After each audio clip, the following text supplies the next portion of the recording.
Let's go, girls. Hello, and welcome to Feminist Cocktail Hour. I'm JC, and today we have a show that I am so excited about. We are talking about a woman who created a massive feminist enterprise that has affected generations of women, myself included. We are talking about Pleasant Rowland, founder of the Pleasant Company, which you may know as the American Girl Company. We're going to be making a perfectly pleasant punch as well as a pink metaphor, and I'm going to be aided in this endeavor by American Girl superfan, the beautiful Sydney Paulsen. Hello, Sydney. Hello, JC.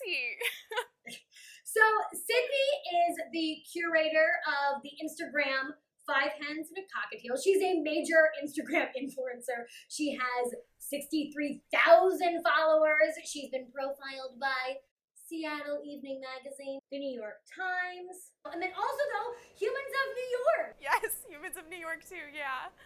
Oh my god. That's incredible. Yeah, it was such a crazy thing. So I started my Instagram account when I was around 15 years old, and I just started posting pictures of my dolls every single day because I grew up loving American Girl, and I really wanted to figure out a way to just kind of keep on that love, keep it going, and not physically play with them anymore. So something that I love to do with my dolls is recreate scenes from films and books and illustrations and that kind of a thing. So that's really where most of my Instagram inspiration comes from, but none of it really would have been a thing if I hadn't gotten Kirsten when I was 6 years old on Christmas morning. That's amazing. I got my first American Girl doll when I was 6 years old too. I got Samantha, but I was of course not building these incredible, gorgeous, intricate scenes. I was, just like playing school and having tea parties, which is what today's drink and bite are perfect for. This perfectly pleasant punch. Well, I generally abstain from alcoholic beverages. I got your back. This is full mocktail. It's really perfect for, any American Girl soiree. The ingredients you're going to need are some pomegranate juice, some lemon juice, some rosemary, some sugar, some water, some strawberries, and some club soda. To make the petit fours, it's easy. It's just a box cake mix, some jam of your choice, and then pantry items to make the frosting that goes on top. Perfect. Well, you look like you would fit in perfectly with Molly's gang right now. I mean, you look so 40s and fantastic. Oh, hey, thanks. I'm digging your Kirsten vibes. The apron is perfect. It's very on brand. Now, I chose Molly for a few specific reasons. I don't know how many people know this about me. I am no Sydney Paulsen, but I myself am something of an American Girl expert. I actually met Pleasant Rowland a few times during my years working at American Girl Place. I was in the American Girls Review and Circle of Friends, an American Girl musical. I played Samantha, Kirsten, and Felicity over the years. So I chose to dress as Molly because I believed it was one of the only dolls I could dress as without having, full PTSD flashbacks. I also chose Molly because in many ways, she is the doll who is closest to Pleasant Rowland herself. Right, because wasn't she also born, in the Midwest, and they were both born around the same time, right? Yeah. You can give it to us. Give us Molly's full background. Okay, so Molly McIntyre was born in Jefferson, Illinois in 1934, and she's one of 4 siblings. Yes. Okay, so Pleasant was also born in Illinois, also one of 4 siblings, born just a few years later in 1941. Her real birth name was Pleasant. In those days, Pleasant Theo. Her father was an advertising executive who came to become the president of Leo Burnett. Pleasant went to college at Wells College in Aurora, New York. And after that, she had a series of different careers. She was briefly a news reporter, she was an elementary school teacher, and most notably, she designed reading curriculum, that is actually still in use today. Yeah, so what's so funny about that is back when I was a kid, my mom homeschooled me, and she went onto eBay and she actually found American Girl curriculum for Pleasant Company that was made by Pleasant, and it was just kind of like this reading aid that went along with the books. Oh my god, I love that. You are American Girl to your core, and that resonates so deeply with me. Now, interestingly, this reading curriculum that Pleasant designed in some ways is what built Pleasant Company. More on that in a second, but first let's start building this cocktail. We're going to start simple. Literally, we're going to start by making a simple syrup.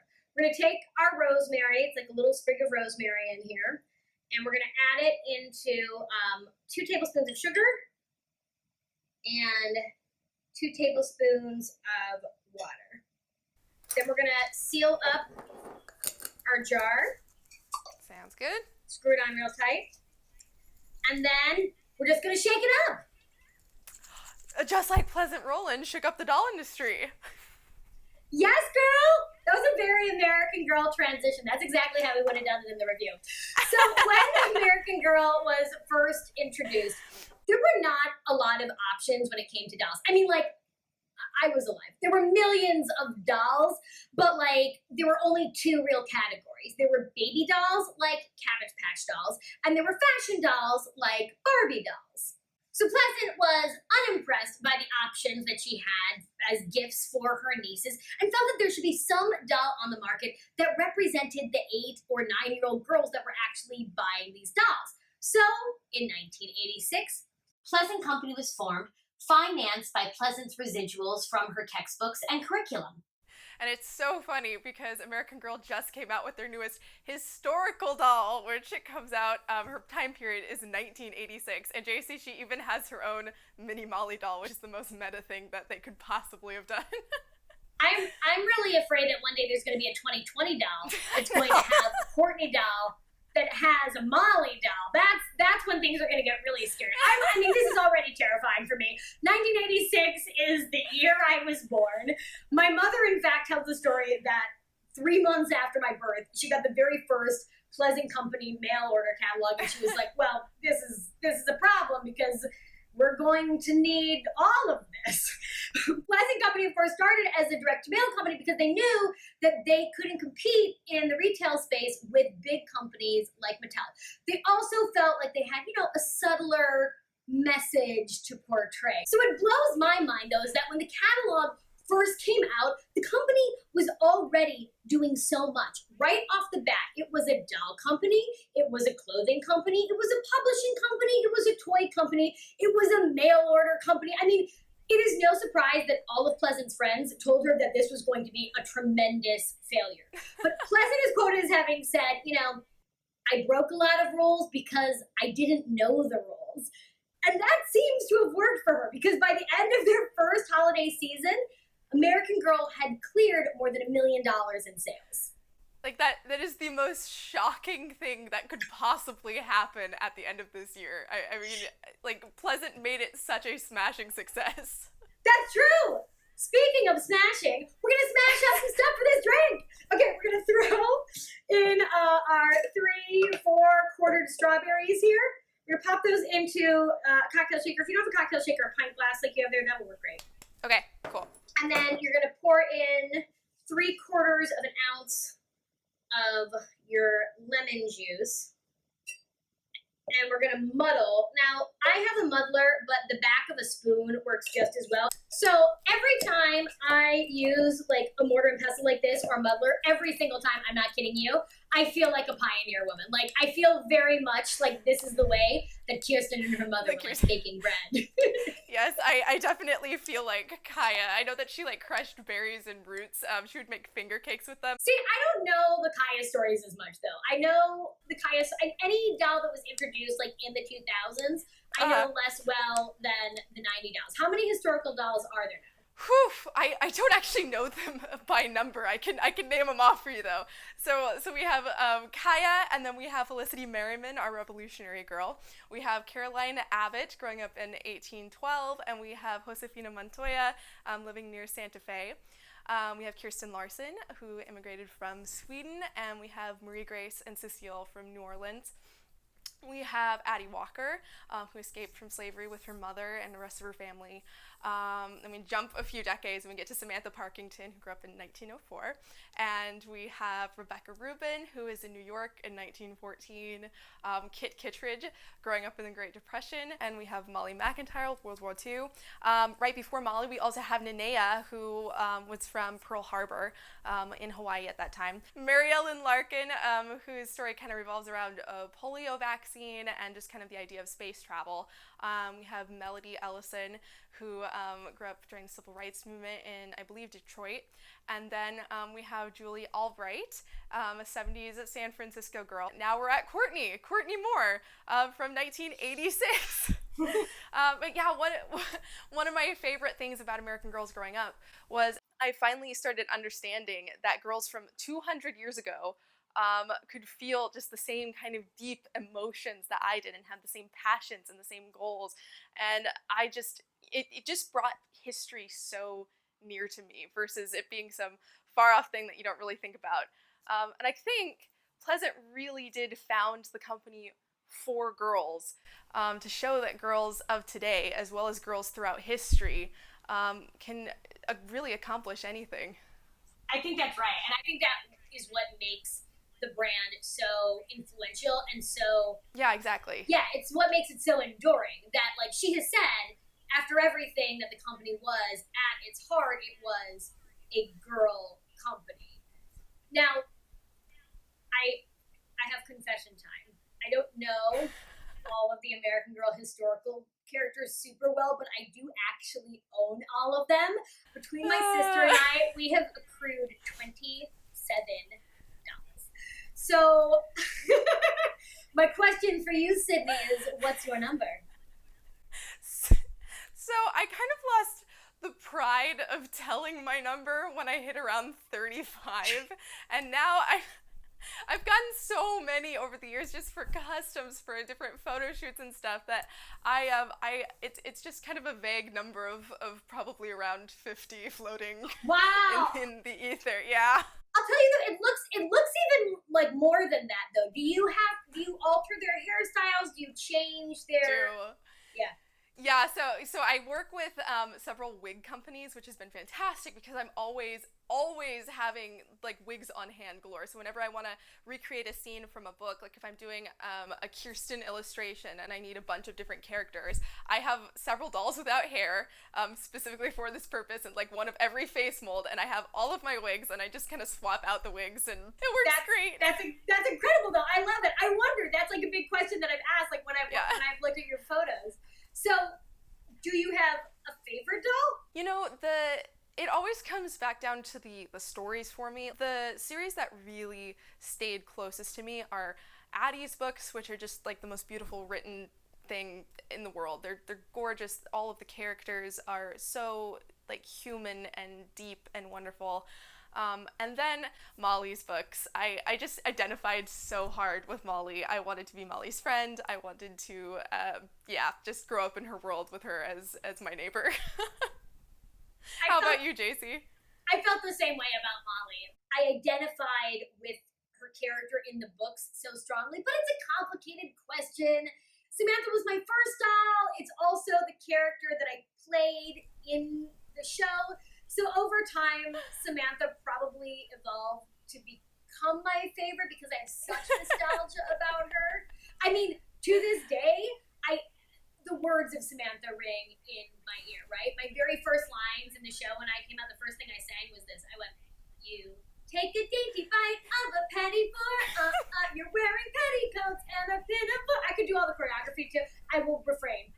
I will. Casey, you shouldn't refrain. You should just do the whole thing. I will spare you that. But I will talk to you about making pettifours, which are very on brand for Samantha. Quick and dirty, here is how you do your pettifour. You're going to take a box cake, make it according to the instructions on the box, cut it in half, then you put jam in between the two layers, cut it into small bite-sized pieces. You make the icing. I'm going to put the whole thing in the notes, all of the ingredients, but it's basically sugar and water that you're heating.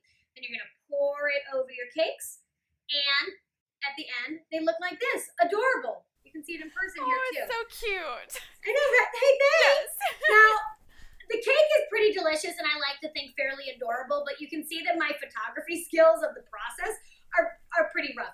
So that's another reason I'm so glad you're here. What are your best tips for aspiring photogs? Okay, well, aspiring photographers for American Girl photography, I could talk about all all day long.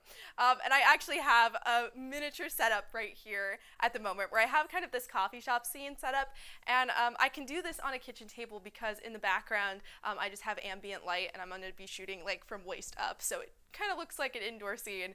I generally have my dolls, like I have little rubber bands around their hands, and so they can hold on to stuff, and then I can just take that out of Photoshop.